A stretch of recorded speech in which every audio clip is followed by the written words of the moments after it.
room. Would you support or oppose a preemptive strike by Israel on Iran? You have 2 minutes. Well, thank you. And thank you for those joining at home tonight. Let's keep in mind where this started. October 7th, Hamas terrorists massacred over 1,400 Israelis and took prisoners. Israel's ability to be able to defend itself is absolutely fundamental. Getting its hostages back, fundamental, and ending the humanitarian crisis in Gaza.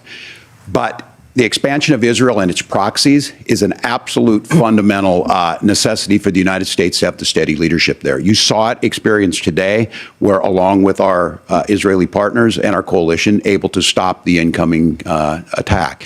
But what's fundamental here is that steady leadership is going to matter. It's clear, and the world saw it on that debate stage a few weeks ago, a nearly 80-year-old Donald Trump talking about crowd sizes is not what we need in this moment. But it's not just that. It's those that were closest to Donald Trump that understand how dangerous he is when the world is this dangerous. His chief of staff, John Kelly, said that he was the most flawed human being he'd ever met.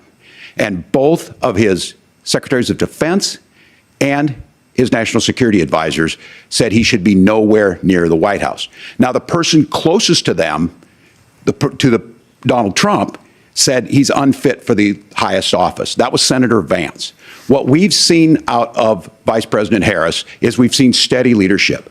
We've seen a calmness that is able to draw on the coalitions to bring them together. Understanding that our allies matter.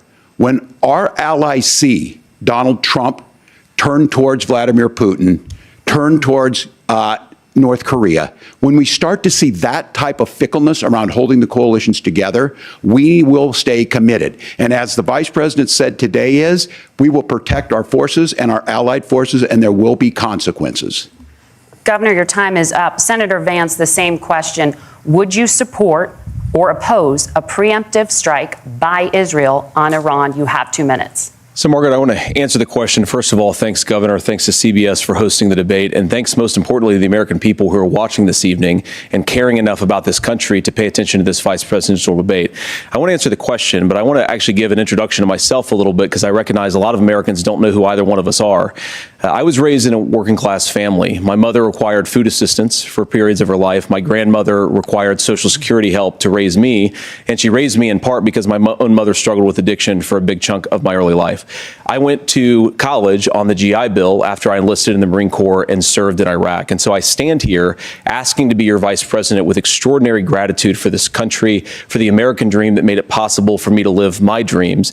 And most importantly, I know that a lot of you are worried about the chaos in the world and the feeling that the American dream is unattainable. I want to try to convince you tonight over the next 90 minutes that if we get better leadership in the White House, if we get Donald Trump back in the White House, the American dream is going to be attainable once again. Now, to answer this particular question, we have to remember that as much as Governor Walz just accused Donald Trump of being an agent of chaos, Donald Trump actually delivered stability in the world, and he did it by establishing effective deterrence. People were afraid of stepping out of line. Iran, which launched this attack, has received over $100 billion in unfrozen assets thanks to the Kamala Harris administration. What do they use that money for? They use it to buy weapons that they're now launching against our allies, and God forbid, potentially launching against the United States as well. Donald Trump recognized that for people to fear the United States, you needed peace through strength. They needed to recognize that if they got out of line, the United States global leadership would put stability and peace back in the world. Now, you asked about a preemptive strike, Margaret, and I want to answer the question. Look, it is up to Israel what they think they need to do to keep their country safe, and we should support our allies wherever they are when they're fighting the bad guys. I think that's the right approach to take with the Israel question. Thank you, Senator. Governor Walz, do you care to respond to any of the allegations? Well, look, Donald Trump was in office. We'll sometimes hear a revisionist history, but when Donald Trump was in office, it was Donald Trump who we had a coalition of nations that had boxed Iran. Donald Trump pulled that program and put nothing else in its place. So Iran is closer to a nuclear weapon than they were before because of Donald Trump's fickle leadership. And when Iran shot down an American aircraft in international airspace, Donald Trump tweeted, because that's the standard diplomacy of Donald Trump. And when Iranian missiles did fall near U.S. troops and they received traumatic brain injuries, Donald Trump wrote it off as headaches. Look, our allies understand that Donald Trump is fickle. He will go to whoever has the most flattery or where it makes sense to him. Steady leadership like you witnessed today, like you witnessed in April. Both Iranian attacks were repelled. Our coalition is strong, and we need the steady leadership that Kamala Harris is providing. Senator Vance, the U.S. did have a diplomatic deal with Iran to temporarily pause part. The U.S. must now make a diplomatic deal with Iran because the consequences are impossible. Did he make a mistake? You have 1 minute. Well, first of all, Margaret, diplomacy is not a dirty word, but I think that's something that Governor Walz just said is quite extraordinary. You yourself just said Iran is as close to a nuclear weapon today as they have ever been. And Governor Walz, you blame Donald Trump, who has been the vice president for the last 3.5 years. And the answer is your running mate, not mine. Donald Trump consistently made the world more secure. Now, we talk about what the sequence of events that led us to where we are right now, and you can't ignore October the 7th, which I appreciate Governor Walz bringing up. But when did Iran and Hamas and their proxies attack Israel? It was during the administration of Kamala Harris. So Governor Walz can criticize Donald Trump's tweets, but effective, smart diplomacy and peace through strength is how you bring stability back to a very broken world. Donald Trump has already done it once before. Ask yourself at home, when was the last time, I'm 40 years old, when was the last time that an American president didn't have a major conflict break out? The only answer is during the 4 years that Donald Trump was president. Gentlemen, we stronger and more deadly because of the historic rainfall. Senator Vance, according to CBS News polling, 7 in 10 Americans and more than 60% of Republicans under the age of 45 favor the U.S. taking steps to try and reduce climate change. Senator, what responsibility would the Trump administration have to try and reduce the impact of climate change? I'll give you 2 minutes. Sure. So first of all, let's start with the hurricane, because it's an unbelievable, unspeakable human tragedy. I just saw today actually a photograph of 2 grandparents on a roof with a 6-year-old child, and it was the last photograph ever taken of them because the roof collapsed and those innocent people lost their lives. And I'm sure Governor Walz joins me in saying our hearts go out to those innocent people, our prayers go out to them, and we want as robust and aggressive as a federal response as we can get to save as many lives as possible, and then of course afterwards to help the people in those communities rebuild. I mean, these are communities that I love. Some of them I know very personally in Appalachia, all across the Southeast. They need their government to do their job. And I commit that when Donald Trump is president again, the government will put the citizens of this country first when they suffer from a disaster.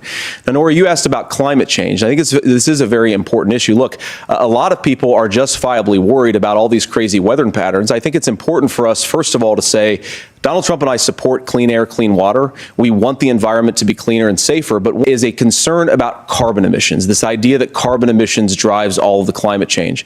Well, let's just say that's true, just for the sake of argument, so we're not arguing about weird science. Let's just say that's true.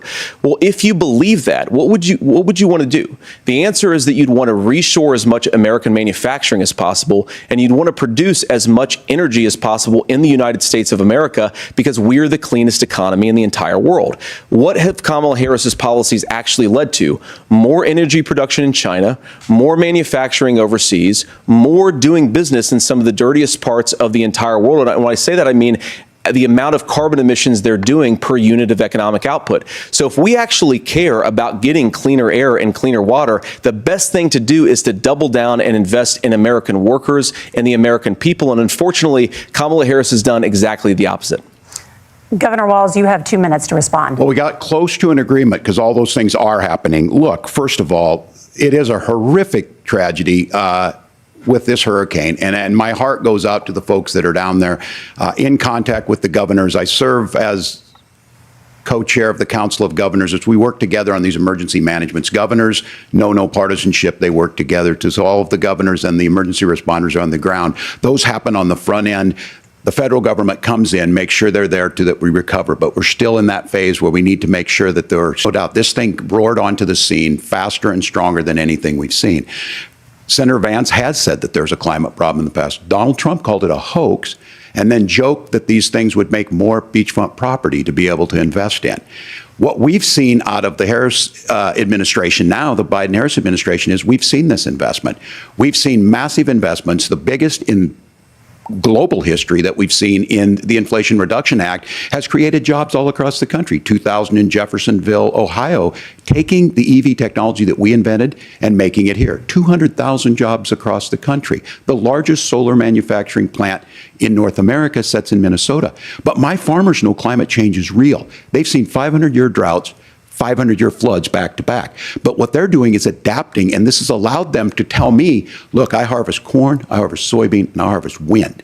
We are producing more natural gas and more oil at any time than we ever have. We're also producing more clean energy. So the solution for us is to continue to move forward, that climate change is real. Reducing our impact is absolutely critical, but this is not a false choice. You can do that at the same time you're creating the jobs that we're seeing all across the country. That's exactly what this administration has done. We are seeing us becoming